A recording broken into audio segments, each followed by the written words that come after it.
A man has been forced to self-isolate in a ghost town, and a flamingo went AWOL from Dudley Zoo. I'm Dan Wareing, and this is the Not So Miserable News.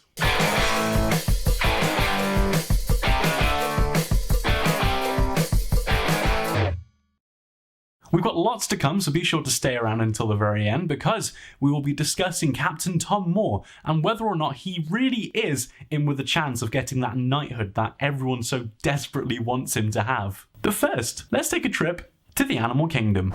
The government has made it very clear that we are to stay at home unless we need to go and make an essential trip. But we are allowed to go for one form of daily exercise. However, it doesn't seem that this rule just applies for us. Last week, a flamingo was spotted on the streets of Dudley after it managed to escape from the zoo to go for a walk. I mean, she clearly had enough of the lockdown, but how inconsiderate. We have to deal with the lockdown, so should you. Come to think of it, why would you leave an enclosure which is specifically made to be like the habitat you like and go out onto the streets of Dudley?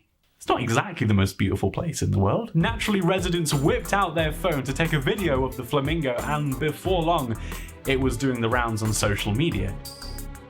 I love that the instinctive reaction is to think of Twitter and Instagram. I hope you wouldn't do that for a tiger, because if you did, you would go extinct, because that is dodo behaviour. Eventually, someone notified the zoo, and keepers were at the scene within minutes to retrieve the rebellious bird and take her back to captivity. The zoo released an online statement saying this: "One of our flamingos did not stick to the stay safe, stay home message and decided to take her daily exercise via Castle Hill. Our keepers were on the scene within minutes and safely returned the flamingo back to their enclosure, where she is now once again self-isolating." The flamingos were in their outside enclosure when the weather suddenly turned blustery and a gust of wind carried one of the flock out of its enclosure. We are pleased to confirm that the flamingo suffered no ill effects and is happily eating her breakfast this morning.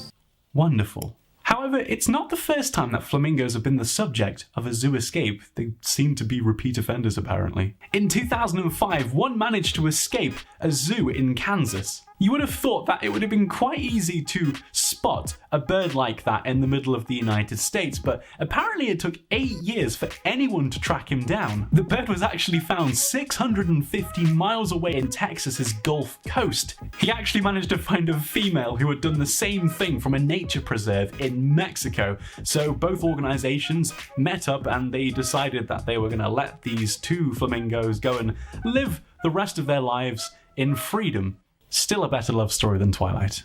I just wanted to take a moment to say that if you've not subscribed to the channel, then be sure to hit the big red subscribe button to be up to date with all the weird and wonderful news stories coming out from across the globe. Coming up, we will be discussing Captain Tom Moore and whether or not he deserves that knighthood that everyone so desperately wants him to have. But first, something a little spooky. A man who bought a ghost town has been forced to quarantine there after a snowstorm left him trapped, and it turns out that this place might have quite a scary past. Located in the state of California, Cerro Gordo is a well-known tourist attraction, having been the subject of an episode of the TV show Ghost Adventures, who concluded that the area was haunted by the ghosts of 2 children who had died after being trapped in a closet.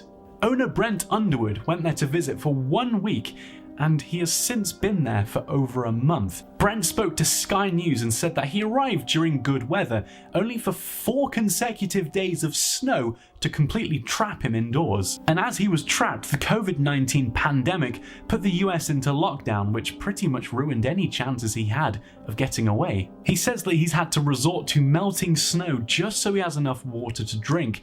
I don't know how true that is, but he is in the middle of what is essentially a desert. Brent says that his food supplies have depleted, but he has plenty of tinned food to keep him going until he's able to leave. Considering we don't know how long this pandemic is going to last, who knows how long he's going to be there for. Despite previously being a skeptic, Mr. Underwood has said his experiences there, alone in the 22-building town, have led him to believe the rumours that say the town is haunted. He said, "Apart from the ghosts, and maybe a few bobcats, I'm alone. So I've been having visitors, but not necessarily welcome ones." Sleep well. Oh my word. Okay, time for something I like. This is the part of the show where I pick a news story from the last week or so that is really uplifting and very nice. I couldn't go the programme without mentioning this guy. If you've not heard about the story of Captain Tom Moore, then here is a brief overview. The World War II veteran will turn 100 this month, and on the 8th of April he started a Just Giving fundraising campaign for the NHS. He wanted to raise £1,000. His task was to walk 100 laps around his back garden, and by the time he'd finished it last Thursday, he'd raised over £12 million. I've just taken a look to see how the campaign is going, and he has raised well over £26 million as of right now, and it's probably going to hit 27 at least before you've watched this video, and that is 5,343% more than his initial target, which is phenomenal, isn't it? This is an incredible story. It really, really is. The passion, the care that he has for the National Health Service and other key services in the country, just, it's beautiful. And naturally, because the British people love a hero, we want to see people honoured for their efforts.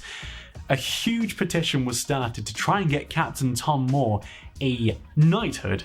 That would make him Sir Tom Moore, or Sir Captain Tom Moore, it depends how you want to refer to him as. This petition has got hundreds and hundreds of thousands of signatures so far. I think I've signed it as well. I've signed several petitions relating to him, so I'm sure one of them was him getting a knighthood.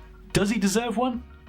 Yeah, of course. I mean, if David Beckham is in the running for a knighthood, then Captain Tom Moore deserves 40 knighthoods. 40 knighthoods. There is my informed journalistic opinion.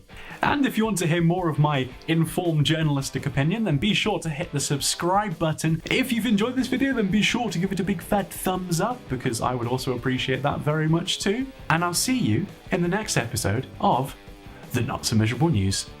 Bye-bye.